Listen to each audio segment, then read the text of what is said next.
Hello everybody. It's about that time again. You get to play some more evil Sorcerer's Party. So it was like 2 weeks ago, I think. We played through the first two chapters. Long story short, Sorcerer is running for president and gonna win by using mind control. There's some people who don't like that. Their current plan is to pass a ballot that's impossible to read so that all the votes will be counted randomly, which isn't a very good plan because that still doesn't mean they're going to win. And then we stopped an assassination attempt on our protest party candidate, Mr. Brickles. So now we're about to start chapter 3. So let's just get right into it. I did some probably awful character voices last time, and none of which I'll remember. So expect completely new ones. This is Evil Sorcerer's Party by Johnathan W. Chapter 3, Turnabout.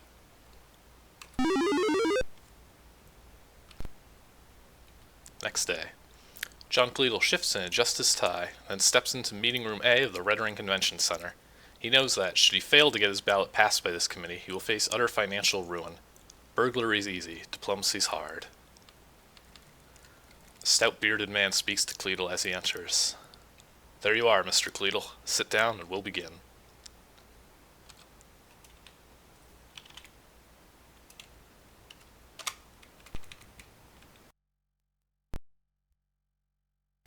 But of course I'm not going to sit down, I'm going to look around the room.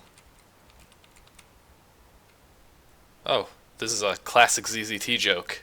A club is neatly planted in this pot. See, you thought it was a plant, but it's a club.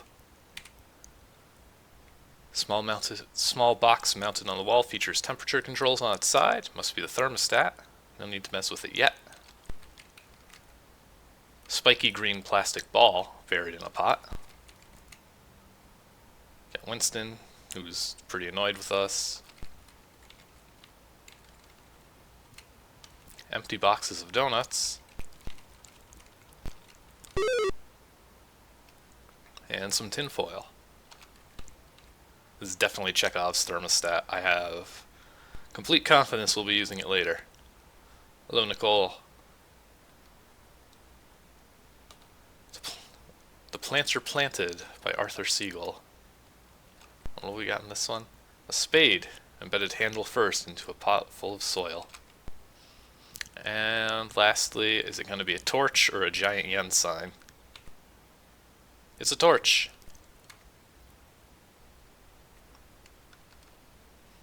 Oh, all of these have names too. Light of Reason, torch will not ignite. We got some great modern art here. Club Nature. And Sharp Reason.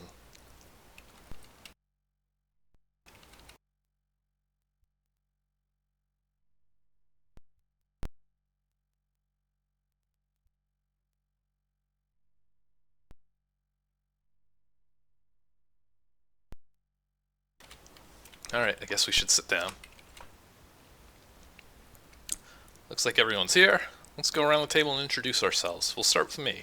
I'm Ron Winston, and it's my job to make sure a unanimous decision is reached regarding the ballots for the local counties. The man across the table from Winston speaks. And I'm Aaron Cartwright, and I represent the Buchanan candidacy. Remember that guy?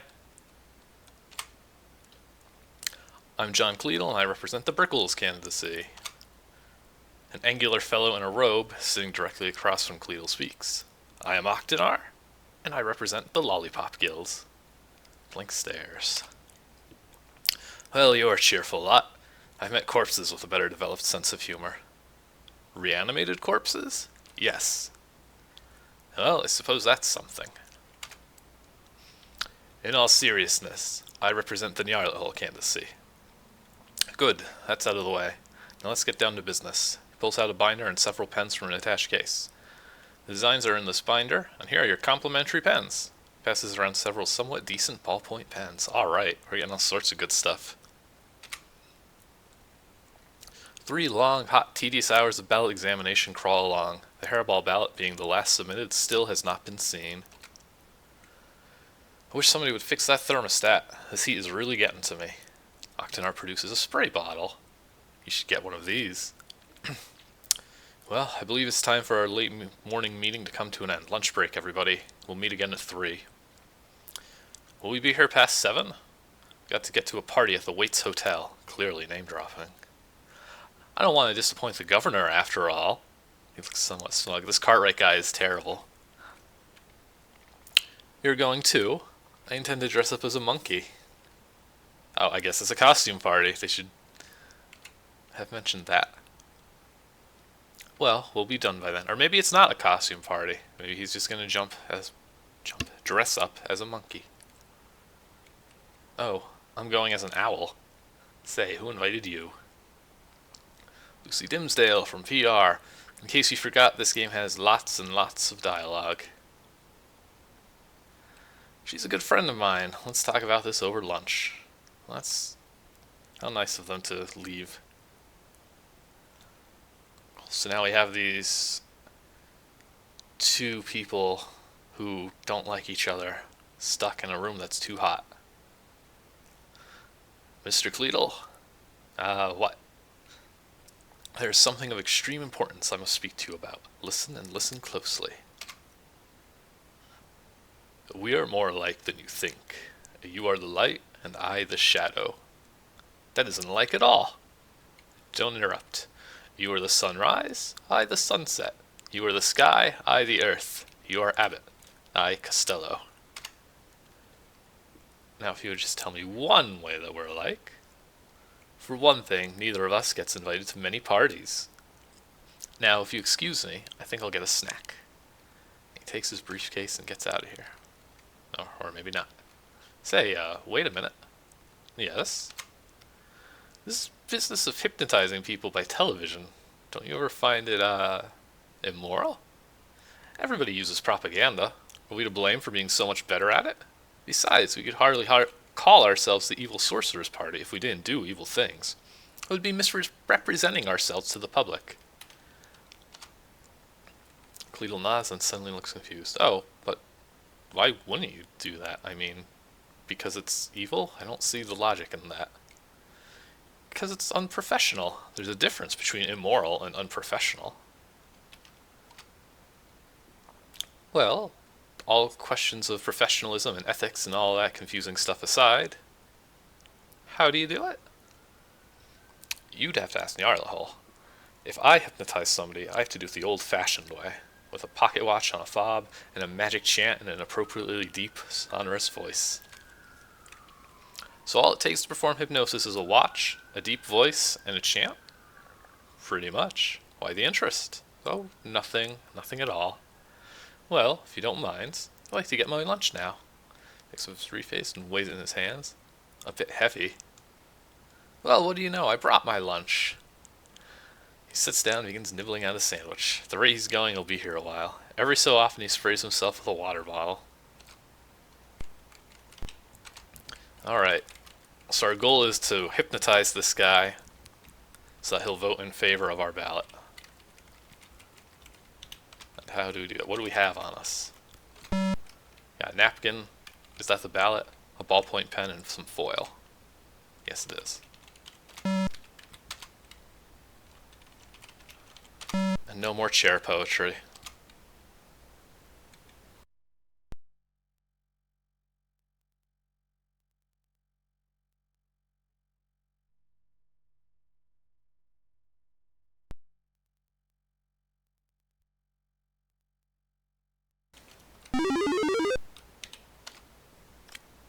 Enormous glass geodesic dome with...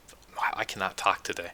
With hallways connecting to various rooms of the convention center, the main lobby is a marvel of modern engineering. The ceiling seems to capture the sunlight and scatter across the central fountain, making beautiful rippling patterns. In fact, the only real flaw in this room's design is the tendency of the glass panels to fall on guests when exposed to high winds. This quirk allows the curious to simultaneously measure wind speed and intelligence quotient. If an observer sees 20 panels fall in 5 minutes, the storm is at least a gale, and the observer is an idiot for sitting under the panels to watch them fall. But I digress. The panels have little or no bearing on the present situation. The greenish woman who happens to be blocking the exit from meeting room A is of far more importance. It is quite clear that if she does not leave, there will be no way to go to meeting room B and meet Mr. Jansen once the ballot is passed. The woman appears to be a emaciated victim of some terrible skin condition. She is entirely green. Not that she'd be particularly attractive under any circumstances. She strongly resembles Margaret Hamilton in full Wicked Witch of the West costume, down to the warts and the conical hat. However, instead of the standard broomstick, she carries a picket sign which reads, "Witches are people too." Cleedle approaches the witch nervously.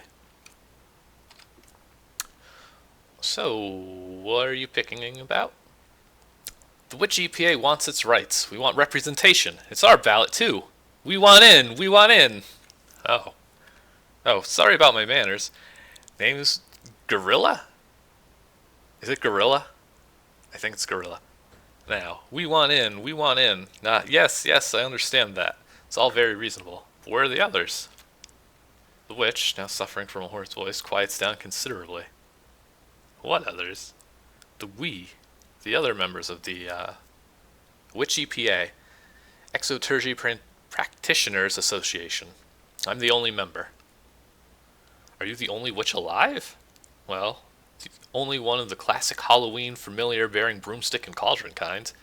If you've heard of any other witches, they're actually probably Wiccans or something like that. People get us confused all the time. The main difference is that I can turn you into a frog. So, we have a classic witch. Well, I'll keep that in mind. Now, would you mind stepping aside so I can leave? No. What was that? You heard me. No. This is the only way my picket can work. One's as good as 100 when blocking the only exit. When are you going to leave? Oh, not for a long time. Here, have a business card. The witch points to a portable metal table set up by the exit. On it are several neat piles of business cards reading Witch EPA 555-5557. I wonder what that parentheses is doing here. No, thanks. Wait a minute. How did the others get out? What others? I just got here. Just my luck. Well, you should go back in and sit down or something. It's going to be a while.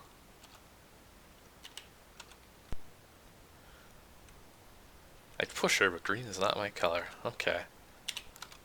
So I guess the first thing to figure out is how to get past this witch. Can we foil her with foil?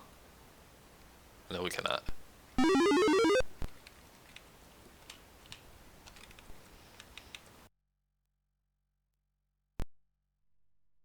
But maybe we can borrow the spray bottle. But Octonar is refusing. He's using this one to avoid collapsing of heat stroke. Now, if someone were to fix the thermostat, I'd be willing to let you borrow the bottle. See, these evil sorcerers people, party people, they're not so bad. They're really polite.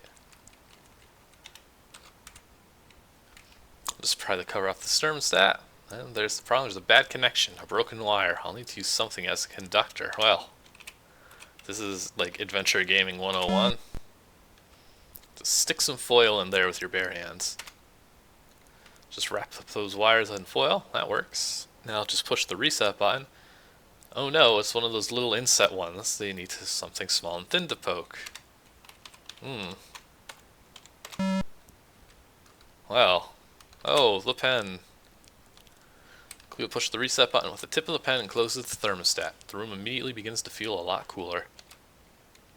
Okay. So now we can borrow the water bottle. Thanks, Octonar.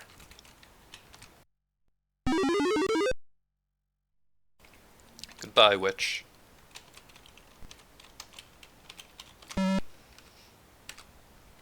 Cleo produces the water bottle and sprays the witch, who begins to screech immediately. I'm dripping! I'm dripping! Oh, what a world! What a world! You ruined my dress! I'll have to change! Oh, what a world! She runs off shrieking. Well, that didn't do exactly what I expected, but I can't complain. Cleedle is nonchalantly trying to murder a witch. He looks down at the water bottle. He has snapped the trigger. He's also very clumsy. But now we can get to the lobby of the convention center here.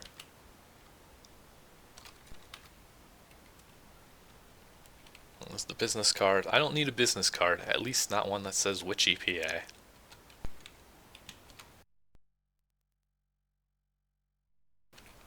And then there's just an owl that wants out but can't leave. The railings probably keep children from falling in. There seems to be a broken segment though. I could probably squeeze through. So what is this thing? Oh, the fountain. You can see quite a few coins in there. Okay, act casual. Just lean over and grab a few. Good. Cleedle topples into the fountain.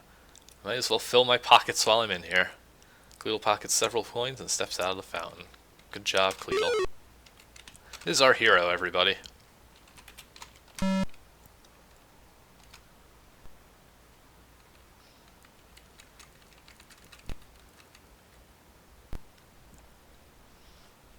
The GNS Society meeting. Because Wells is obsessed with Gilbert and Sullivan.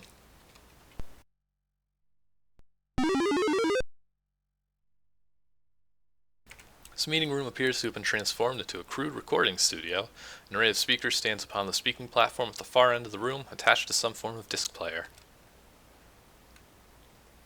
3 actors in picturesque costumes are engaged in some sort of discussion. Their costumes look familiar. The Sorcerer, that's it. One is dressed as J.W. Wells. Well, I guess that's... J.W. Wells is not the author of this game's real name. One is Eileen Sangazur, and one is Alexis Poindexter. I've never seen the Sorcerer. It really doesn't matter. Oh, good. This is about right. The one dressed as Wells speaks. Sorry I'm late, my watch is broken. Pulls out an antique clock watch, and I took too long getting in costume. Well, the recital can't begin until we get a chorus anyway. Some Gilbert and Sullivan society we are. We can't even record a simple thing like this without most of our members being late. And why the ridiculous costumes? To get into character. Need to stay in character, you know? If we were real actors, we could slip in and out of character at will. But everybody knows that Saviars can't act. Well, that's all well and good, but I spent 30 minutes trying to get into this corset. I would have thought that it would fit you perfectly. He gets a glare. I couldn't see the laces. Got it? That's it. Oh, no need to talk like that. It's not like he was implying anything.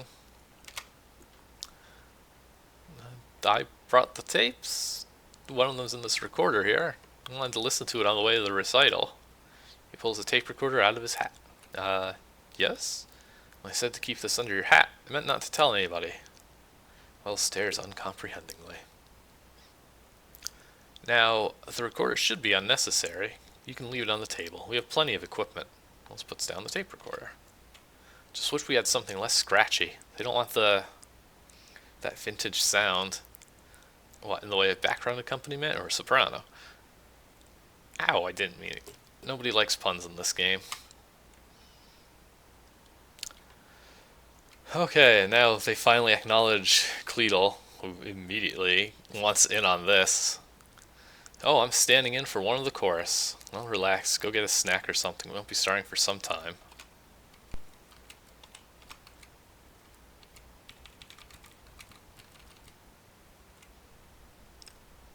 Well, there's an ad for the costume party that we were not invited to.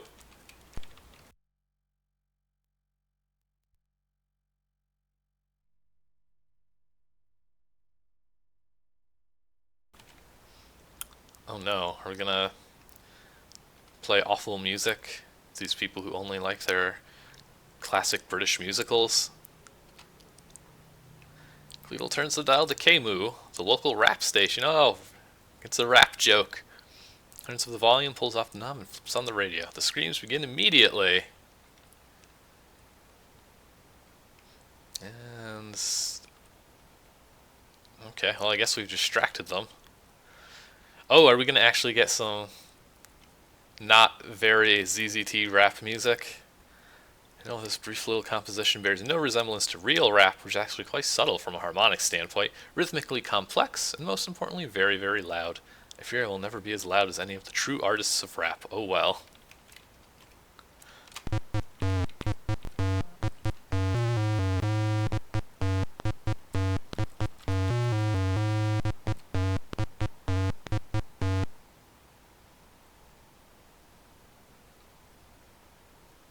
Well, I guess we can't take the tape recorder.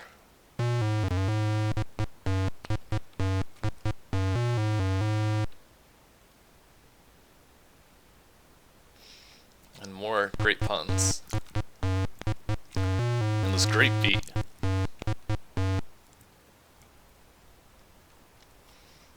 We got a guy with a broken watch, who I believe was also the one... I'm muting this. Who's also the one who brought the tape recorder. And we can try and borrow his watch, because that sounds like a good component for hypnosis. But we have to prove that we're a watch expert, I guess.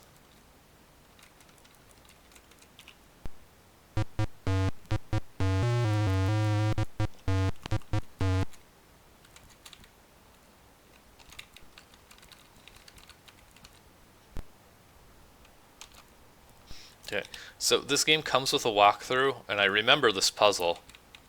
And I remember because it's a really bad puzzle. Well,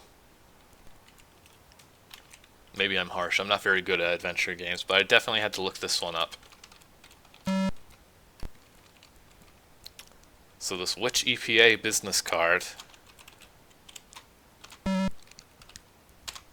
If we use the ink pen on it, we make it say watch repair. And then we take it.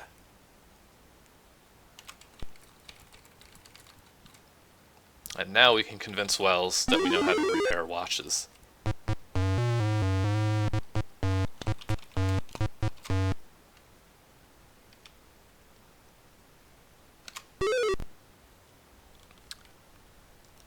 There we go.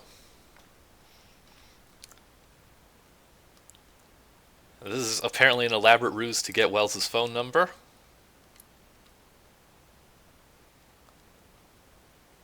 Well, which makes sense, I think, in this sort of game where we've got evil sorcerers running around. He takes the card, and we take the watch.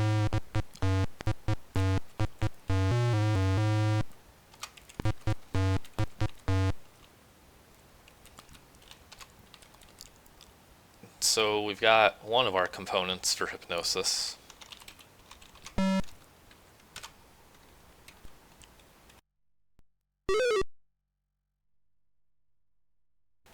Lost and Found's got a Tame Toy video game player. Does it have Tetris? Cleedle prefers his action figures.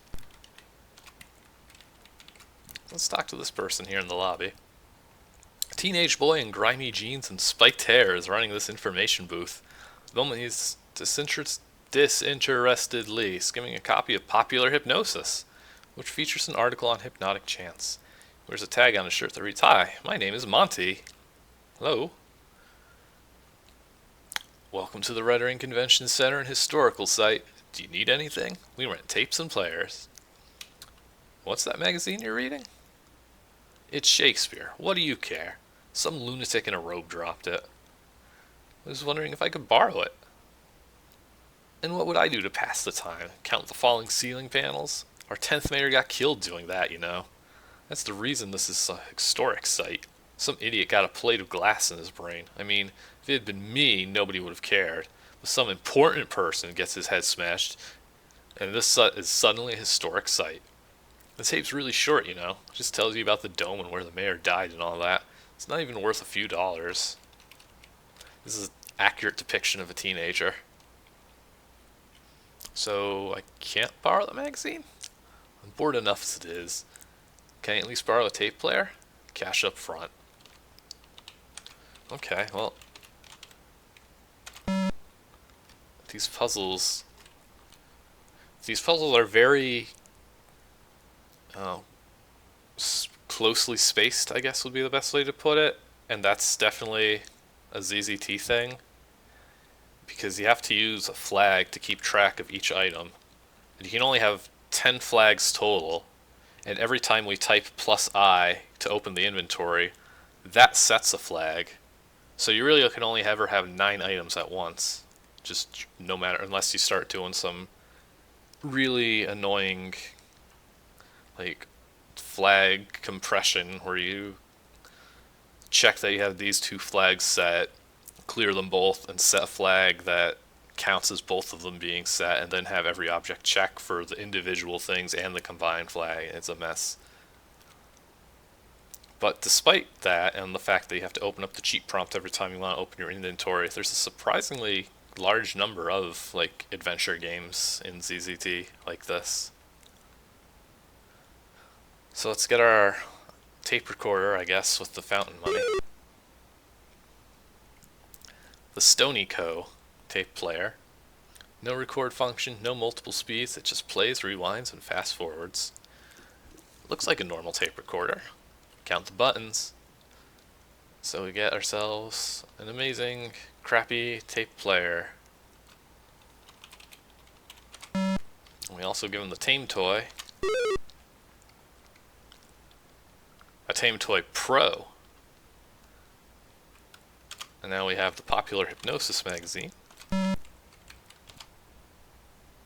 Hypnosis for the amateur. So this will teach us how to actually perform hypnosis. And we've got the watch. And now we just need to record ourselves doing a chant.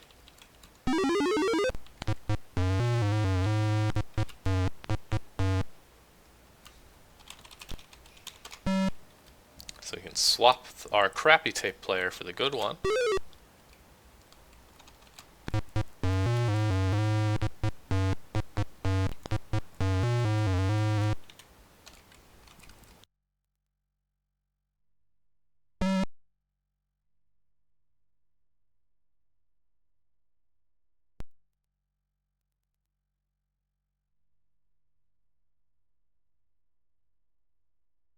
Oh, I guess we can let the owl outside. Right, checks out the parking lot, and then wants immediately back in, and then wants immediately back out. I have no idea if this owl is a red herring or if there's something I'm supposed to do here with it. Don't think the owl wants any of my possessions.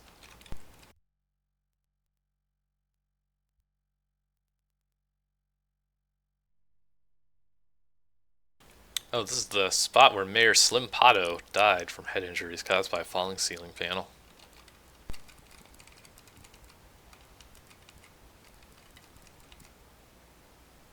Okay, and we can't go to our conference until the ballot's passed.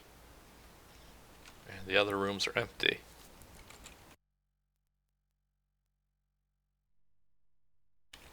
And we can find a fedora in the Lost and Found. This game was really ahead of its time.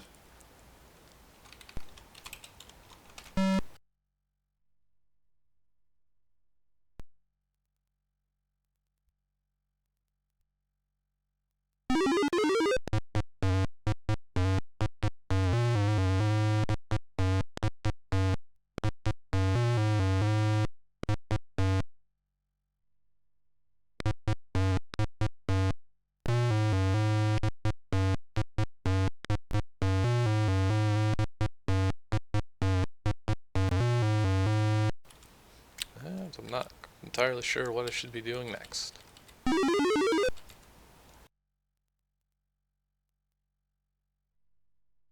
Oh, okay. I guess this is how we start to use our tape recorder. Cleedle skims through popular hypnosis and records a hypnotic chant into the tape recorder. He then walks over to Octanar and begins swinging the watch before his eyes. Octanar sinks in a strange deep stupor.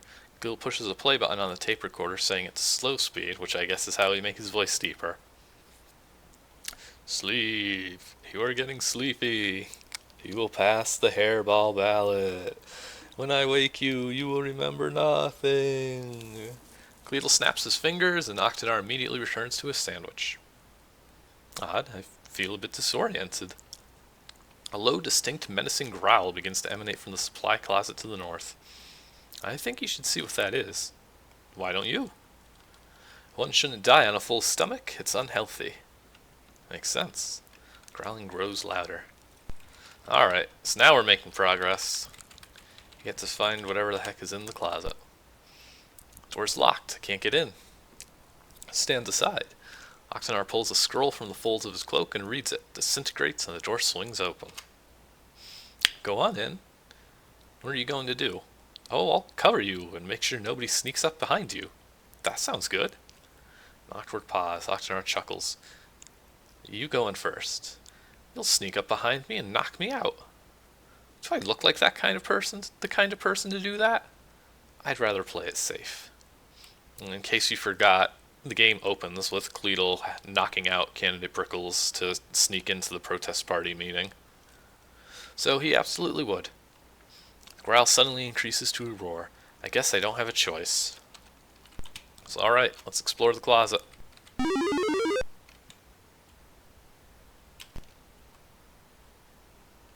Cleedle stumbles into the closet and the door slams shut, locked behind him. Cleedle faintly hears a voice. Hold on a minute, I'll have to scribe another scroll. He snuck in because he's not like actually a member of the party. He's just a concerned citizen. Great. It was now quite dark. Now where's that light switch? As Cleedle is wandering around in the dark, the growling grows louder. It seems to be coming from a far corner of the closet. Cleedle waves his arm in that direction and feels a surface of polished metal, some sort of machine. The chain that controls the single bare light bulb in the closet is dangling directly above the metal object.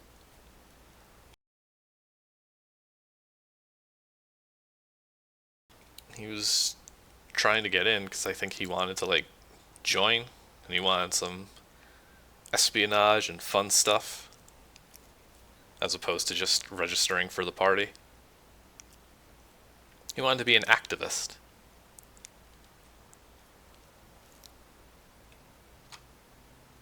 Find a place to put a light switch.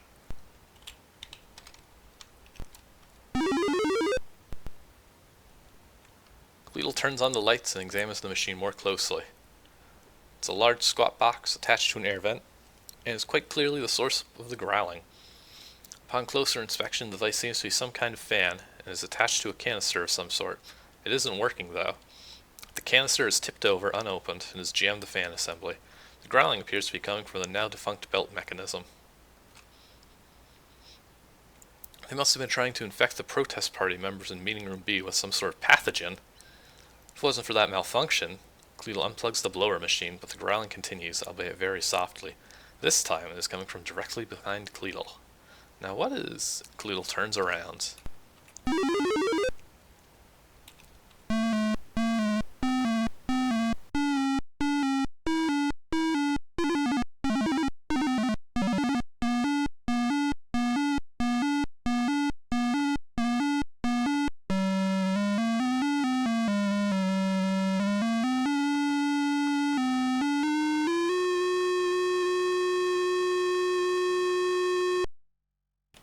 Eep. He grabs a hacksaw lying near the wall and assumes a somewhat pathetic defensive posture. The gaunt thing stares at Cleedle intently, almost curiously. A few loose strands of flesh fall off of its face, revealing a layer of bone underneath. It doesn't look angry. I think it's just confused, that's all. As if in reply, it traces the contours of its suction mouth with a thin red pedipalp. Or hungry. To be continued in File 2. Your password is Gaunts.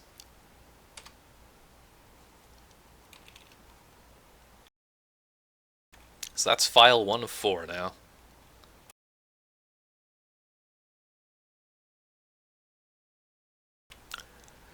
And File 2 is going to have graphics done by Nader instead of Funk.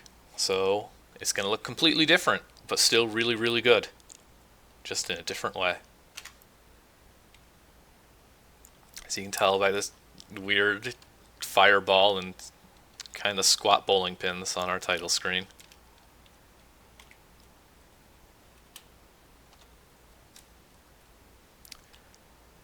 Before we begin, I think it would be a good idea to check your password. So then we get to type in Gaunts.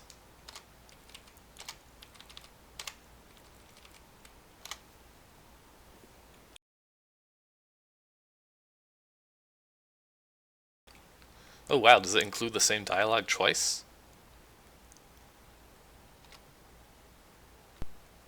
Oh, I accidentally said to skip it, so I guess we'll never know. Whoops.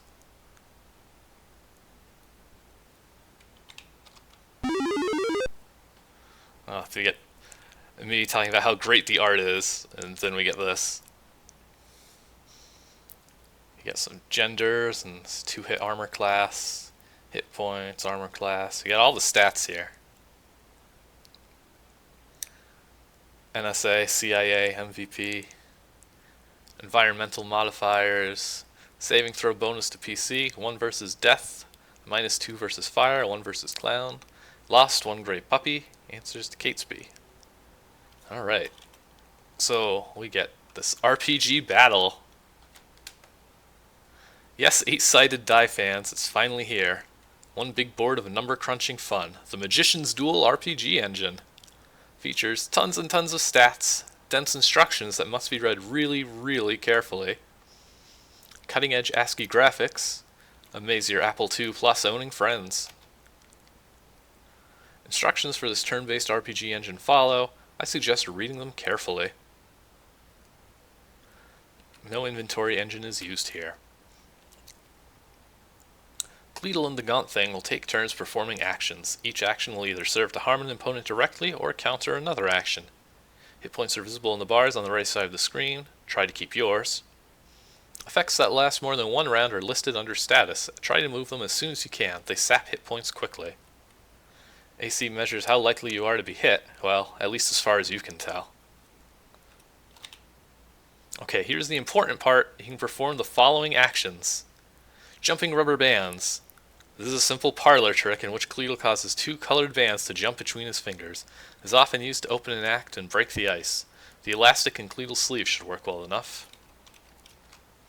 Card throwing. Cleedle can throw playing cards with incredible speed and accuracy. Oh, and it happens that Cleedle keeps a spare deck in his shoe. Chinese linking rings. This deceptively simple looking trick involves linking and unlinking a set of 3 ordinary rings. As Cleedle doesn't have any rings with him at the moment, you'll have to improvise if he wishes to perform this trick. Rabbit from the hat. This classic feat of conjuring begs one question. Where are all those rabbits coming from? Saw and restore. Watch as Cleedle saws an object in half, then restores it. Or, at least saws it in half. He has a bit of trouble with the restoring. Mind reading. Cleedle closes his eyes, tells the Gaunt Thing to pick a number from 1 to 100, and tries to read its mind. Odds of success, 1 in 100. There, the battle will now begin. Cleedle suddenly begins to feel bitterly cold. The Gaunt Thing has created a layer of ice around his feet, which is slowly creeping upward.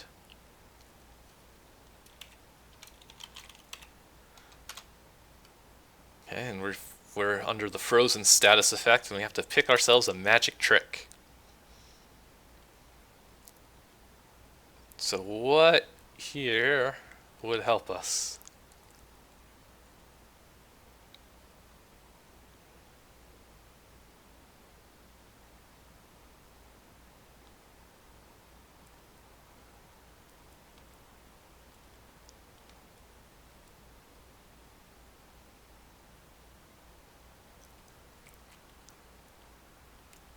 Alright.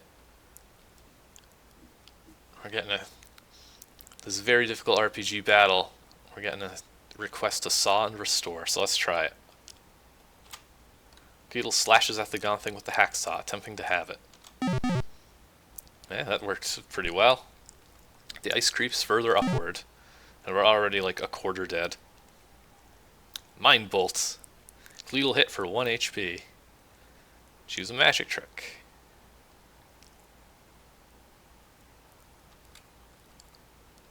Gate brings up a good point that our feet are frozen, so we probably can't access our playing cards. He keeps using the saw, but if you pay a little too much attention to the description of these attacks, note that the jumping rubber bands trick, one of the elastic bands snaps, striking the ice coat and causing it to vibrate at its natural frequency. It shatters. See? It really did break the ice. So that's the kind of RPG battle we're in. We're no longer frozen. The Gaunt Thing wails, and a tangle of woody, thorny vines rises from the ground, wrapping around Cleedle. Well, This one I would assume is just saw and restore. Cleedle cuts the thorny vines in half, freeing himself. Rabbits don't eat vines, they eat carrots. The gaunt thing summons strangling chains, which begin to throttle Cleedle. And it's a shame that we can't get a good look at these statuses, or like the portrait art that keeps changing with all these attacks, because it just immediately gets covered up by this magic trick selection. That's also true. Rabbits do eat anything, including computer mice cords.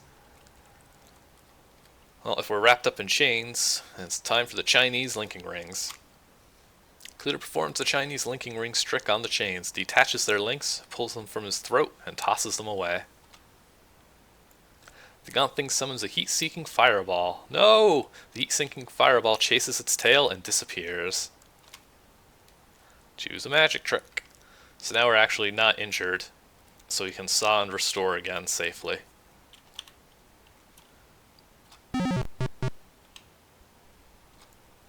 So this is of course the battle of wits. Gaunt thing locks his gaze upon Cleedle, staring into the thing's eyes. Cleedle grows weak and disoriented.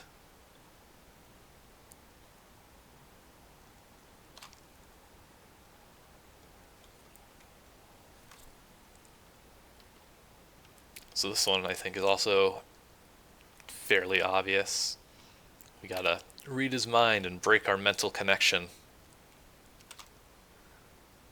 Think of a number between 1 and 100. Cleedle closes his eyes. The gaunt thing screeches angrily and ceases his attempts at hypnosis. Opens eyes. Oh, never mind. A three-headed hound steps from the dark, summoned by the gaunt thing, Cerberus. Choose a magic trick. Oh, I guess we get to play fetch? With card throwing? Oh, maybe not. Cleedle hits the gaunt thing in the eye with a playing card. It shrieks in pain. Cerberus lunges at Cleedle, tearing at his flesh, then vanishes. A spiderweb of sticky filaments oozes from the ceiling and drops onto Cleedle. His hacksaw is of no use, hopelessly stuck to the substance. The gaunt thing advances. Oh, but wait, Octanar is here to save us. I'm coming. Suddenly, the door bursts open, lock broken by Octanar's spell.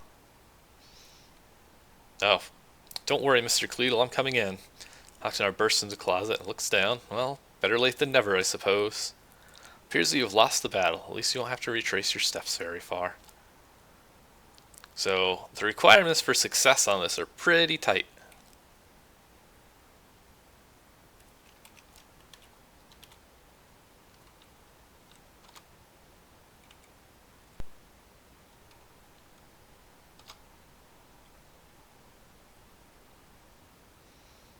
Oh, I forget where we are at this point.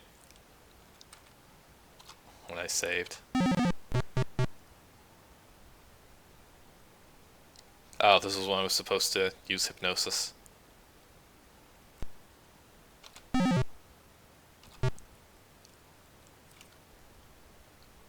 Okay, so what do we do about the dog?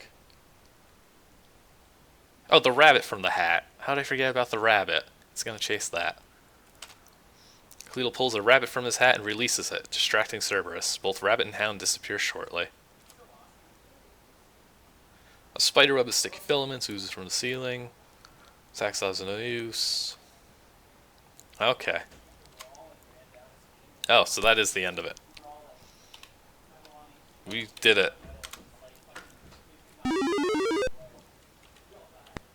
door swings open, and a bubble of darkness creeps into the room, absorbing the feeble light of the hanging bulb. That was a flashy effect. Suddenly, there's a flash of light, and the spheres of darkness dissolves. Octanar steps forth, no longer the jocose mage of the conference room. Wearing an expression of deepest resolve, he is now a fearsome sight. The gaunt thing steps forward to face him, ignoring Cleedle, who struggles against his sticky confines. And yeah, we died at the last possible moment. Beg pardon. Would you mind terribly if I try that entrance again? In hindsight, it was a bit excessive.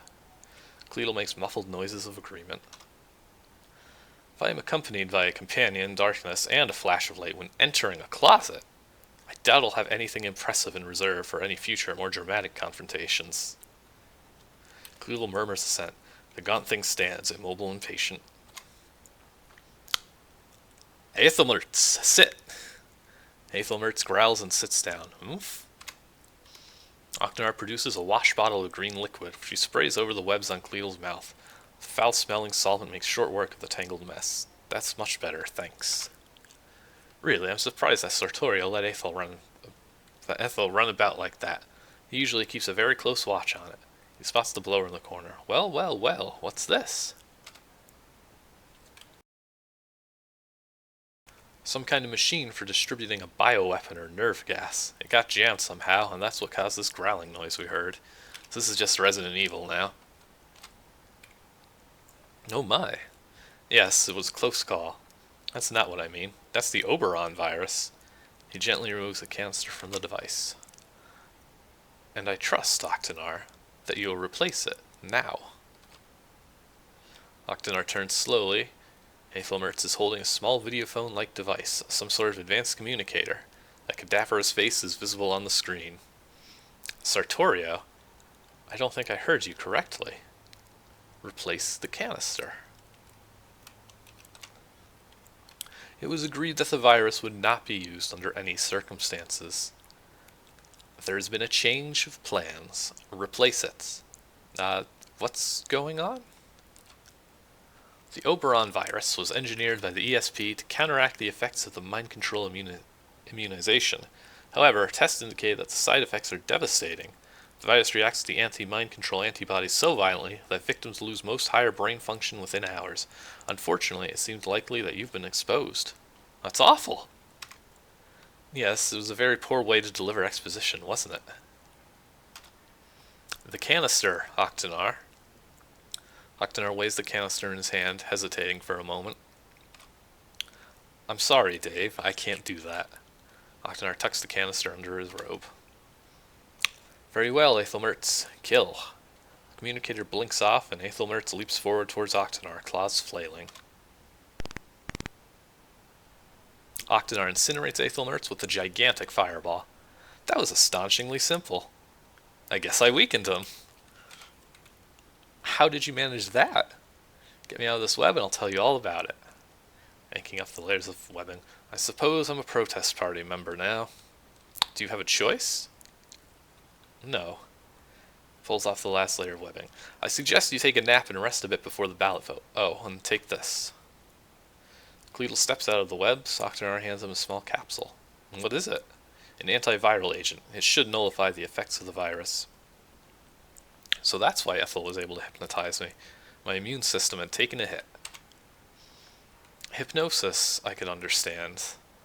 Biological warfare, on the other hand, is inhuman. Messy. The two look at each other. Messy? Inhuman? Cleedle falls against the blower, quaking with laughter.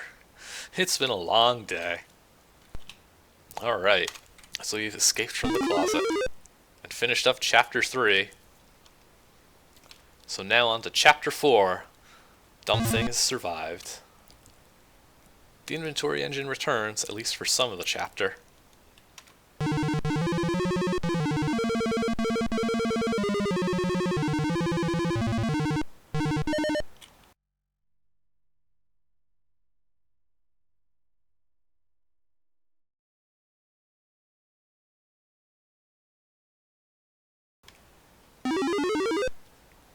And this is where Nader's art's gonna start becoming much more apparent, now that he's not drawing weird monsters and people.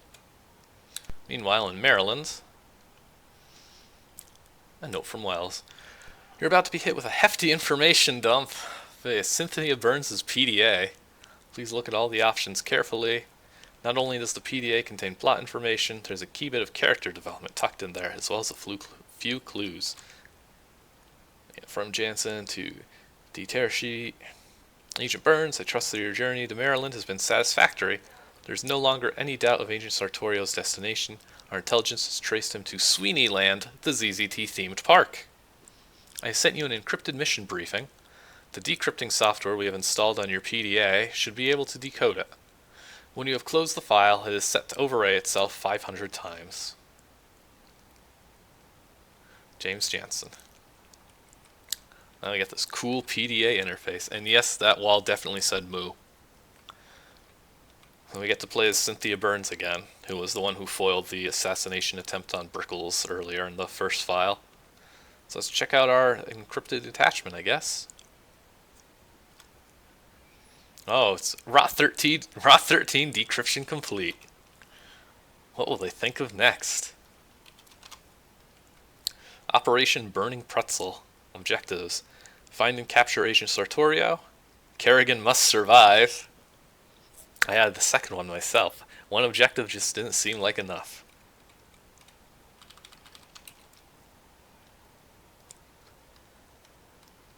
Information on Sweeney Land. Location: town of ZZT, Maryland. Sweeney Land, the ZZT-themed amusement park, was built in the mid-90s using the personal fortune Tim Sweeney had amassed from ZZT registration fees. Divided into the 4 themed sections, Adventureville, Fantasyville, Tomorrowville, and Trippyville, Sweeney Land promised something for everybody. The park has enjoyed considerable success and is currently undergoing major renovation. It will reopen in 1 month. How it works. The bizarre and impossible creatures of Sweeney Land are not holographic. They are live animals that rely on an entropy nullifier under the park. That isn't possible. Explain. An entropy nullifier, known to laymen as a magic box, selectively counters the second law of thermodynamics, the law of entropy, which states that complex and unstable states can only be achieved through a net input of energy. This shatters all of the laws of physics. If the nullifier's power, the improbable becomes reality. Magic is real. The inventor of the nullifier chose for some reason to remain anonymous. Attempts to identify the source of the greatest marvel of modern science have failed, as have attempts to reverse engineer the only entropy nullifier in existence, which is the property of Sweeney Land. Physicists speak on the entropy nullifier. This device, though astounding, breaks no laws of physics, provided one accepts my quantum engineering many worlds theory of the universe. Professor George Metterklume, Reddering Institute of Technology. Gnomes. Little gnomes are involved. Professor Lionel Dibbs, University of Basingstoke. As I'm going to resign tomorrow and look for an honest job, I might as well be frank. I have no idea what's going on, and neither do my colleagues, especially that idiot Metterklume. That's off the record. It's magic, isn't it? That's it. It has no place in this universe. Logic, reason, they've all just fallen apart. You wouldn't happen to have a job opening by any chance? Professor John Cleedle of the Reddering Institute of Technology. So now we realize it's personal. And the reason magic is real is because of this device, which allows it to be so.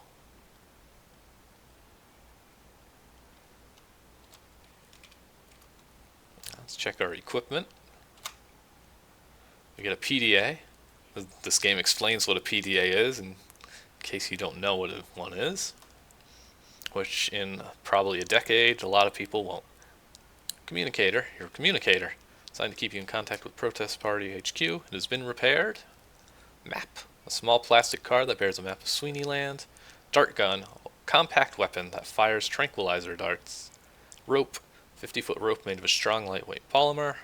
Grappling hook, sturdy metal hook to be used with the rope to scale walls.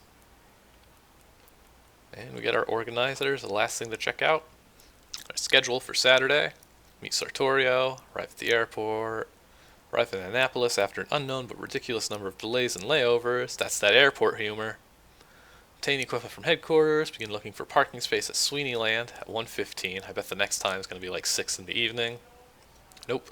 3:45. Scale west wall of Sweeney Land and begin search for Sartorio. Alright, let's shut down our PDA. It'll be erased forever. Cynthia Burns shuts off the PDA. I don't think anybody's around. Here goes. Burns pulls a grappling hook from her purse and tosses it at one of the bronze ornamental spires jutting from the wall. It hooks on firmly and she climbs the rope.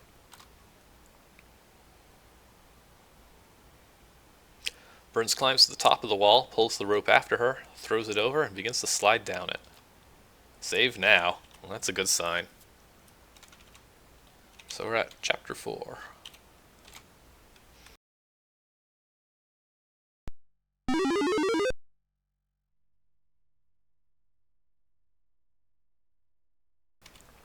Burns looks down the rope. Below her lies a patch of swampy, mucky ground. This isn't right. I'm supposed to climb in near the information kiosk. If I read the map right, holding onto the rope with one hand, Burns flips open the map pamphlet. Oh, I had it upside down. Let's see. I'm in Adventureville, in the middle of the Jungle Adventure cruise on... Burns hears a sound that vaguely reminds her of clicking mandibles. Centipede Island. Burns drops the map and clings to the rope. Oops. Burns scrambles up the rope madly, causing it to swing about in small circles. His erratic force is enough to loosen the brass ornament hook and a rope fly loose, and Burns falls to the ground with a squishy thud. Her dart gun, jarred from its holster by the shock, slides into a drainage grate. A few centipedes are attracted by the noise. Time to scrub the mission. Burns swings the grappling hook a few times, but stops in mid-swing when a car screeches to a halt just outside the wall. She hears the car door slam shut. Ah, very clever, Miss Burns. What? Who? Agent Cynthia Burns of the protest party just vaulted that wall using a rope and grapnel. Grapnel? I've never heard that. I do believe she'll return over shortly, and we may take her into custody. Ready your revolver, Watson. Alms, you surprise me. How did you deduce all that? Look at that wall, Watson. What do you see? I see nothing. You see everything, whatever you do not observe. There are marks where high-heeled shoes scrape the recently painted wall, and the ornament at the top is broken. This logically suggests a rope and grapnel. But what of the woman's identity? I have memorized the names and descriptions of all... And yes, Ravenworks figured out the great joke. That's Alms and Watson. I have memorized the names and descriptions of all known protest party agents, and only 2 are currently operating on the East Coast. Cynthia Burns and Marcia Zaman. Look at the grapple at the base of the wall. A centipede approaches Burns, and she kicks it sharply, causing its head to fly off into the water. Its body slinks away sheepishly. I see nothing different about it. Precisely. It is almost completely undisturbed. There is no pacing, no hesitation. The woman was quite confident. Now consider the 2 suspects. Does anything strike you about them? I'm not familiar with either. But it's as clear as day. They are on opposite ends of the alphabet. Beg pardon? Teachers call roll in alphabetical order, and children are thus subjected to a constant categorization. Those with last names late in the alphabet become patient and cautious, having been accustomed to waiting most of their youth. So Zaman would have hesitated. Burns is the only possible intruder.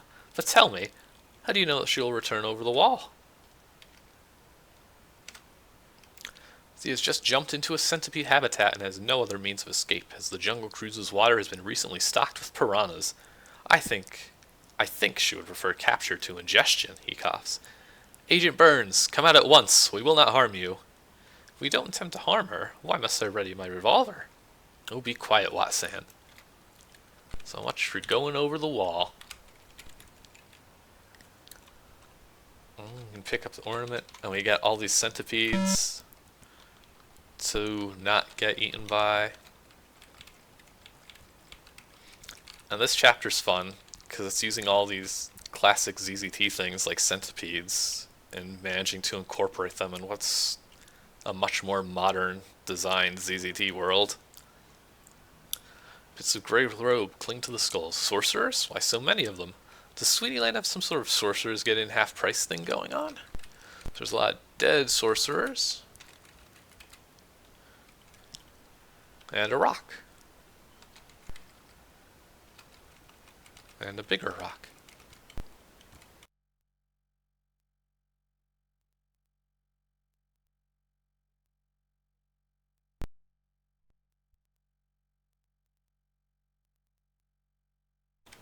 Gate is locked with some sort of latch. I don't think I could pick it as it is, but there's a crack in the casing. And that's probably what our rock is for. I guess not. First we need a wedge. That's probably what our spiky wall ornament is for. Okay, now to find a way to hammer it in. Now we can use the rock. Burns hammers the ornament into the rock with a flat head. Ornament into the crack with the flat head of the rock. Casing splits open, the ornament falls free, rolling into the water. There, let's see what makes this thing tick. Let's see, you can see the latch in there through a slot in the mounting. I could probably flip it with something thin. Alright, what do we got that's thin? The map? That was like on a card. Yes. Burns slips the map in and flips the latch. The gate creaks open.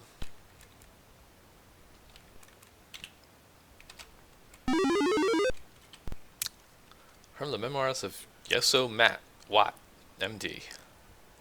Suddenly, we heard a sharp crack, followed by the growling of a motor. My companion started at the sound and smirched it off. "Hurry, Watsan! She has broken the lock!"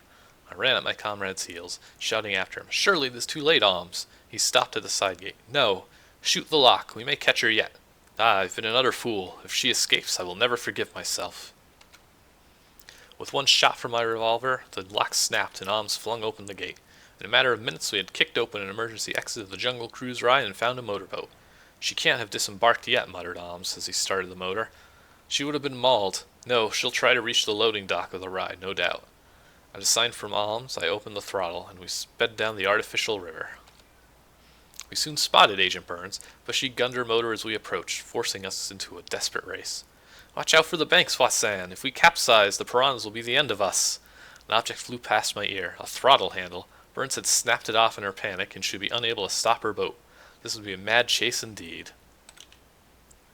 Burns grips the wheel, white-knuckled. Where's the boat launch? It must be somewhere. Instructions! To begin the race, step into the white pad, steer with the up and down arrows. The boat can move northeast, east, or southeast. Left, straight ahead, or right. As the throttle is broken, you cannot speed up or slow down. If you crash, the boat will capsize and you will be promptly eaten by piranhas. Now would be a good time to save. Hints. Ignore Alms, he can't catch up with you. Turn from northeast to southeast or vice versa, you must tap the button twice. If you have trouble, anticipate turns, blah blah blah. And it's nice enough to give you the option to skip it entirely if you like, but we're not going to do that.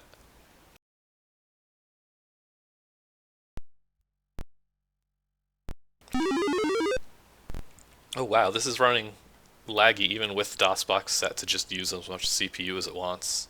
That's really surprising.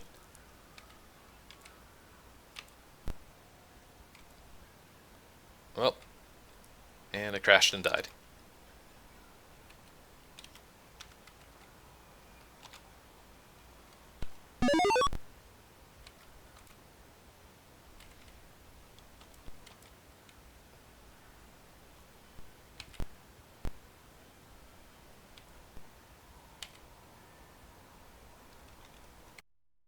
Okay, well, that was much easier with this incredible frame rate.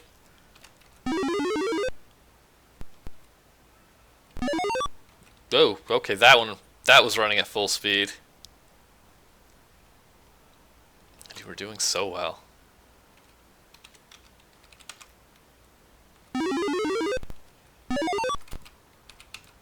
Ugh.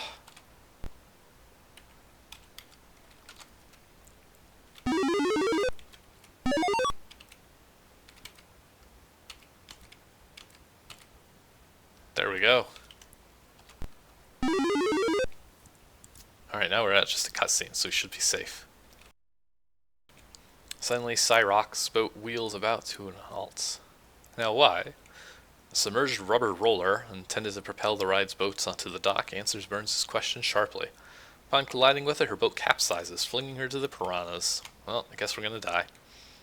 Our work here is done, I think. The rollers would carry the remains to the loading dock. Watsan turns the boat around, and the great detective speeds off. Cyrock is Alms. That's Cyrock, Alms, and Watsan.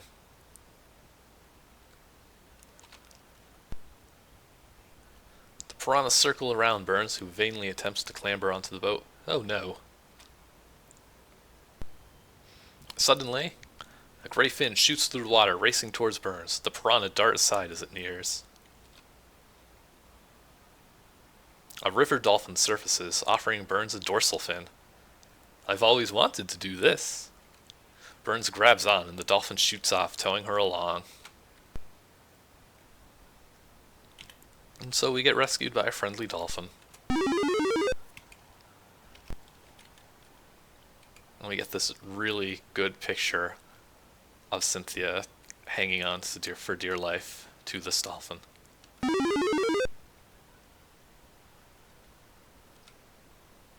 The dolphin deposits Burns at the unloading dock of the ride. Lucky, lucky, lucky.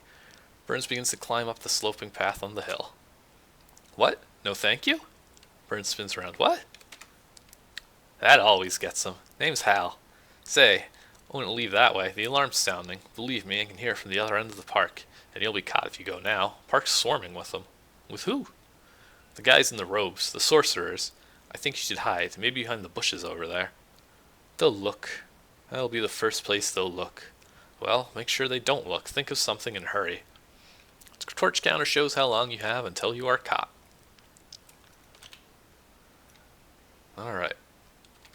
So what do we got here? We've got a skeleton, dead sorcerer, a recently killed sorcerer. So perhaps we can make them think that the corpse is of us. But I guess not with the PDA.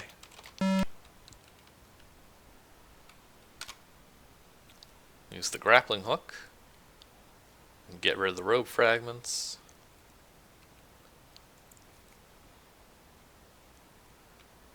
And some piranha show up. I'll have to do, I better hide. So where am I supposed to hide? Oh, Hal is conveniently willing to tell us what we need to do. Oh, there's a gap in the fence. Oh, there's the gap. I was looking on the left. Cyrock Alms rushes down the steps, revolver drawn, with Watsan in tow. Hal ducks under the water. Where did she go? Look! Alms walks over to the skeleton in the water and examines it with his magnifying glass. I think we have seen the last of Agent Cynthia Burns. Are you sure it's her? Yes, most people do not carry about grappling hooks. Go to Sartorio, Watsan, if it please you, and tell him the news. I intend to return to our lodgings and rest. Where can I find him at this time of day? Under the Trippyville Funhouse. You know the way. Alms and Watsan exit.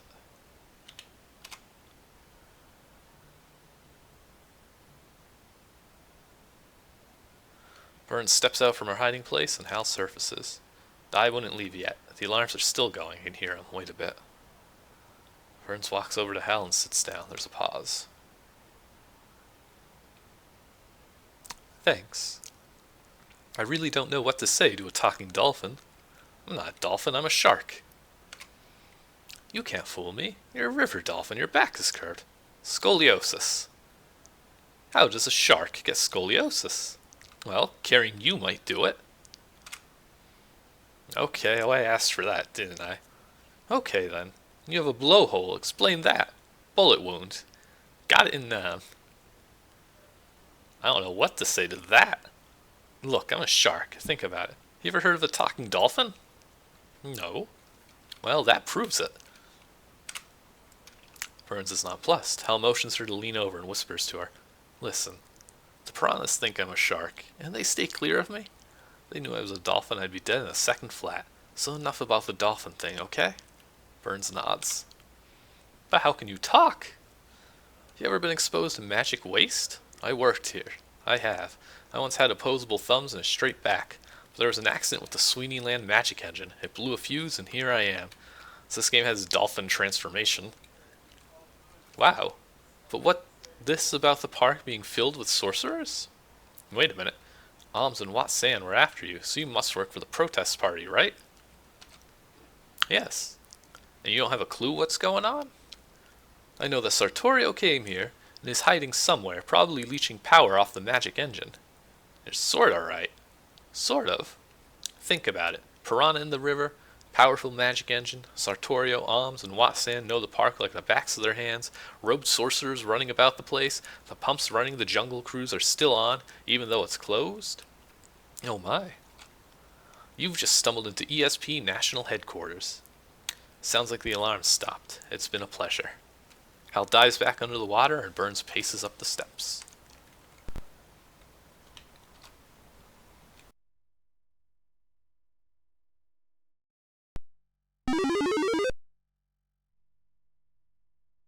Burns exits the Jansen Jungle Cruise and enters Adventureville. Shrieks echo from the prefabricated monster arena. A roller coaster creaks alarmingly. Taped cries of kookaburras and hyenas make an ear-splitting din.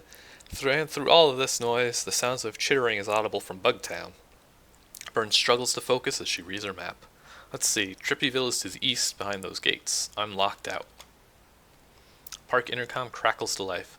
Hello, Agent D.E. Machina here. I lost my keys to the Trippyville gates. I think I left them on the bottom floor of the dungeon crawl. Can somebody please pick them up to me? That's a very good name. Alright, so now we're at the Sweeney Land. Cycle 0, not recommended for those with heart conditions, back problems, or necks. The Jansen's Jungle Cruise.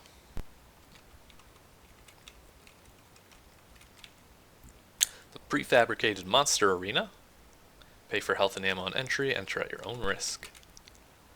Bugtown, closed due to runtime errors. Jungle Drum's Health Food, closed by the Department of Health for improper sanitation, lack of running water, and the force feeding of gems to customers. Alright, so Adventureville is kind of a bust. But there's always Fantasyville. Burns steps across the bridge into another section of the park. She scans her new surroundings. It looks sort of medieval, I guess. I mean, there's a castle there, but it isn't quite right. The roads are paved and the air doesn't smell like unprocessed sewage. This must be Fantasyville. A very medieval soda machine. Hall of Generic Heroes, honoring completely unmemorable ZZT heroes and heroines. It's the dungeon crawl, and the side entrance is unlocked. Dragon Burger, closed by the Department of Health, reptile bits and food limit exceeded. Underground cavern attraction has been closed, not being safe.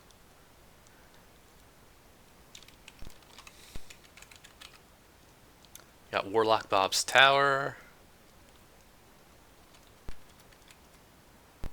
The Elven Tree City. Magic Fountain. Closed for trademark infringement pending a lawsuit by the Six Flags Corporation. And there's no coins for us to raid. Quest Mart, specializing in gems, crystals, broken artifacts, magic keys, shattered orbs, and other quest items. Netlow of J.W. Wells & Co., Family Sorcerers. Alright, so I guess we can head into Fantasyville. The side doors of the dungeon crawl are indeed slightly ajar. A sign hangs over the crack between the double doors. I could just walk in. Let's see what this sign says. Attention all staff. The recent nullifier accident has rendered the dungeon crawl unsafe due to sudden animation of the robotic figures. If you must enter the area for any reason, carry a weapon at all times. Laser pistols are available at the gift shop in Tomorrowville. The management. Well, first order of business, find a weapon. So Bugtown is an old ZZT game. I wrote about it a few months back as well. Tomorrowville seeps the grotesque jollity of an attorney in a clown suit. The cheerful blue pathway clashes sharply with the synthetic turf around it, and a scraggly mat colored in the friendly hue of clotted blood. The fact that everything is so neatly organized only regiments the unpleasantness. The buildings are no more attractive. The observation tower, a grotesque spire, looks like it's ready to topple, which would actually be an improvement, as it would likely crush the gray building to its left, a monolithic structure that shows no sign of light or shadow on its plain surface, a greedy sponge absorbing the sunlight. This place is as ugly as a ZZT dialogue box. Ouch. It's the Arcade of Tomorrow, featuring full surround VR sound, visual and tactile stimulus. The Arcade of Tomorrow will transport gamers to a new world while simultaneously disseminating subliminal propaganda. Fun for the whole family.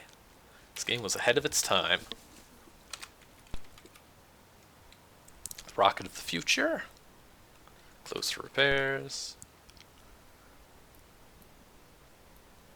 Looks like something out of a ZZT game. The Workplace of Tomorrow. The Workplace of Tomorrow looks like that. Oral has just picked up a new convert. Oh, the door's open, so we can explore that. Tomorrow Tower. The observation deck of Tomorrow Tower features the transportation method of the future, the overhead map. Visitors need only move an iconic representation of themselves to their destination, and they will be instantly teleported there. The reservoirs of tomorrow. Sterile and pristine, the reservoirs of tomorrow will be guarded by specially trained guard sharks, engineered to survive in fresh water and thwart water thieves. The flora of tomorrow. In the not too distant future, mankind will have engineered plants capable of human speech. Yes, talking trees capable of providing comfort, entertainment, and investment advice, which is a cute little Town is ZZT reference, where a tree will tell you to invest in leaves. Oh, so that's the park entrance. The robots of tomorrow exist solely to serve mankind, to perform menial tasks and free their thinking masters from the drudgery of busy work. Come in and catch a glimpse of the future. Closed due to cyborg rebellion. Simu Theater, 360 degrees of entertainment. Now playing The Towering Inferno. Alright. So we got the gift shop, the workplace of tomorrow, and then the dungeon crawl. Let's check out the gift shop. We got chia brain, baseball cap, a rotten pineapple, a giant plush slime mold. I don't think those existed back when this game came out, but I'm certain they're around now. An empty postcard rack, a non-functioning spacesuit, toy scancorder, top of lights, broken communicator, Uncle Bob's Easy Home Invisibility device. I don't see anything here, they must be sold out. Some collectible card games. Captain Isotope in the 30th Century, Mystic the Conference. Some baseball cards, which I guess we're taking. Model of Captain Iridium's rocket ship. The one and only Jolly Crawdad. Empty t-shirts rack. Captain Isotope laser pistol, which is locked. And there's a computer that's going to control it.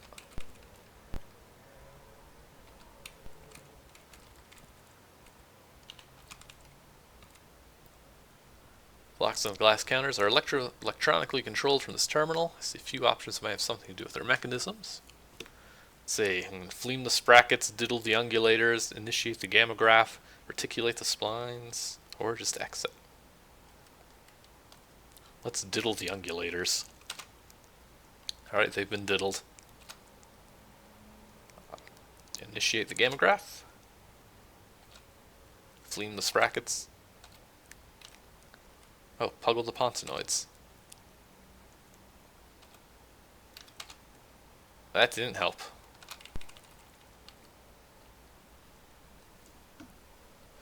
Coffee leaking out of a CD-ROM drive. There's a classic joke.